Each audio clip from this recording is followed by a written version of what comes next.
Be known simply as Ed and Lorraine Warren. Something awful happened here, Ed.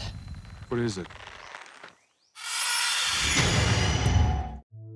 House of Lorraine Warren is where it all began. This is known as the House of Demonology, where a number of supernatural things are kept that are horrible just by looking at them. In this house, you must not touch absolutely anything because you do not know what horrible things can happen to you if you do. And it is here that the file of the Warrens that he mentions is kept, as a minor demon had a personal encounter with her. And this minor demon is known as Valak, which has caused fear and has produced nightmares to many, like a representation of a terrifying nun on the big screen. But now it is time to delve into the most chilling of all, the real testimonies. Because although it seems like a legend taken from ancient grimoires, there are those who claim to have had encounters with Valak. One of the most documented cases is that of Lorraine Warren, the famous paranormal investigator. According to Tony Aspera, Ed's son-in-law and Lorraine Warren, the ghost with nun habits resembles a specter that the Warrens came across during one of their investigations in the 70s in the haunted Burley Church, south of England.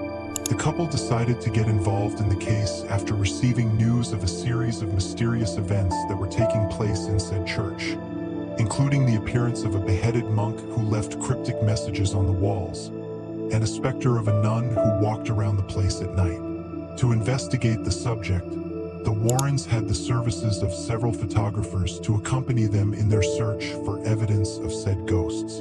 And the investigation ended up paying off, because they came face to face with the alleged ghost of the nun, who according to tradition was a nun who had been buried alive on the brick walls of the convent centuries before, after having maintained a loving relationship with a monk. Lorraine claimed to have felt a presence so dark that even she, with years of experience facing demonic entities, felt an indescribable terror. "I feel the presence of a nun in this church," said the Lorraine Warren group when they entered the church at midnight.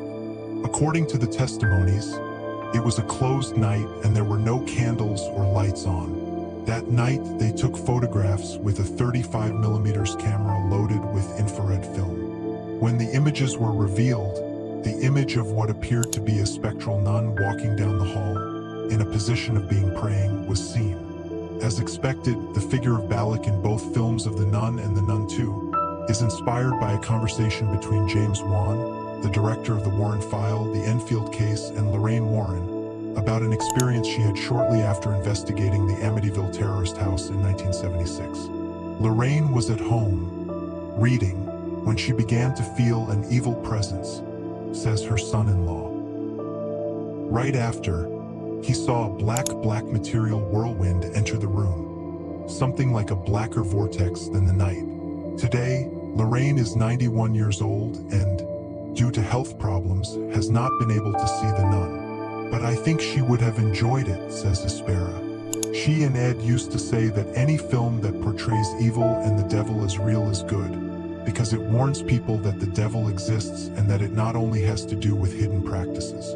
And after everything we've explored, you can't stop thinking about it. Maybe the next time you hear a whisper in the dark, or see a shadow move through the corner of your eye, you wonder, is it just my imagination, or something much worse?